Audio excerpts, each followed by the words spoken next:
I was ready to give it all up. The bank wanted their payments, the tractor needed repairs, and the corn prices had dropped again.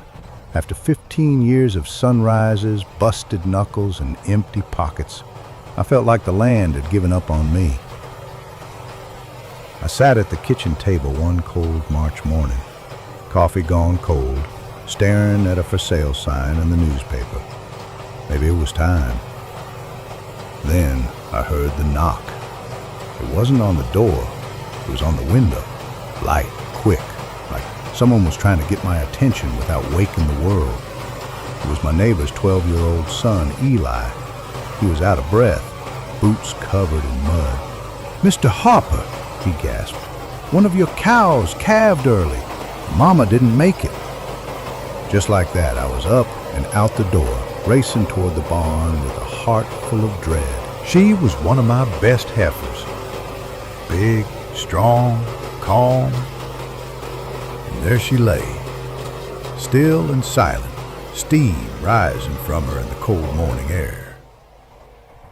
Lying next to her, shivering in the straw, was a tiny red calf, barely standing, barely breathing, an orphan. I knelt beside him, wrapping my coat around his small body. He looked up at me with eyes that hadn't seen the sun yet, big, brown, and blinking, like he couldn't believe this was the world he'd been born into. Truth is, I wasn't sure I believed in it either. But something about that little calf, something shifted in me. I spent the next 3 days in that barn, bottle feeding him every few hours, keeping heat lamps close, talking to him like he was an old friend. I named him Chance, because that's what he was, one last chance. Eli helped too, showed up every morning before school and every afternoon after. Said his dad never let him in the barn, but he liked the way it smelled, hay, diesel, and cow breath. By the end of the week, Chance was wobbling around like he owned the place, head-butting buckets, licking my boots, mooing for more milk like a toddler who found the cookie jar. And something happened to me, too. I stopped thinking about for sale signs. I started thinking about spring. That was 3 years ago.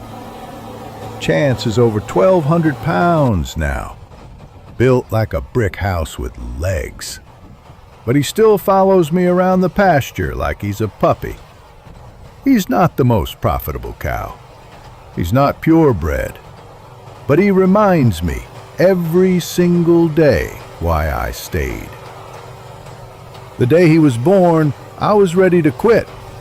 But that little orphan calf gave me a reason to keep going. Gave me focus. Gave me purpose when I had none. Sometimes, life doesn't give you the miracle you ask for. It gives you a reason not to quit.